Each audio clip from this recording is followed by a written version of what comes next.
মধ্যপ্রাচ্যের যুদ্ধে এবার নতুন এক বিস্ফোরক তথ্য দিল তেহরান।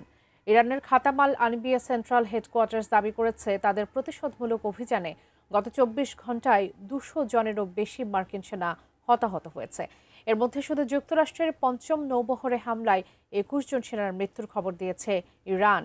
ওয়াশিংটন যেখানে যুদ্ধের ক্ষতি আড়াল করার চেষ্টায় ব্যস্ত, সেখানে তেহরানের এই দাবি যুদ্ধের ময়দানে নতুন আতঙ্ক ছড়িয়ে দিয়েছে।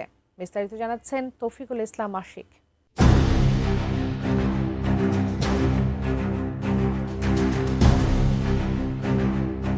গত শনিবার অপারেশন ট্রু প্রমিস 4-এর আওতায় ইরান যে পাল্টা আক্রমণ শুরু করেছে তা মার্কিন ইতিহাসের অন্যতম বড় বিপর্যয় হিসেবে দেখা হচ্ছে।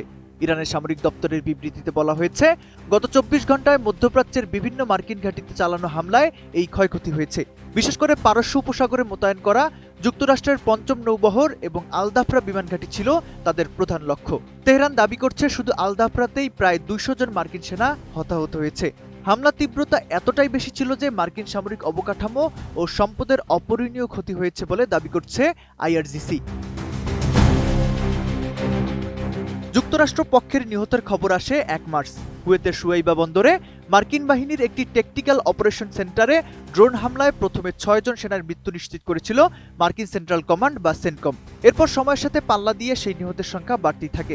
প্রতিরক্ষা সচিব পিট হেগসেথ এবং প্রেসিডেন্ট ডোনাল্ড ট্রাম্প আগেই সতর্ক করেছিলেন যে নিহতের সংখ্যা আরও বাড়তে পারে। সেন্টকমের দেওয়া আগের তথ্য অনুযায়ী ওই সময় ১৮ জন সেনা গুরুতর আহত হয়েছিলেন। কিন্তু ২৪ ঘন্টার ব্যবধানে ইরান যে ২ শতাধিক হতাহতের দাবি জানালো তা যদি সত্যি হয়, তবে গত কয়েকদিনের যুদ্ধে মার্কিন বাহিনীর ক্ষয়ক্ষতির পরিমাণ যে বহুগুণ বেড়েছে তা বলার অপেক্ষা রাখে না।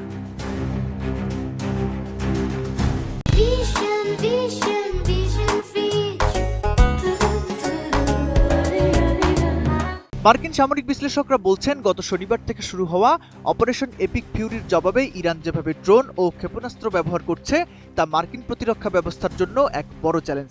ইরানের এই প্রতিশোধমূলক হামলার উদ্দেশ্য কেবল প্রতিহত করা নয়, বরং সরাসরি মার্কিন সামরিক সক্ষমতা গুঁড়িয়ে দেওয়া।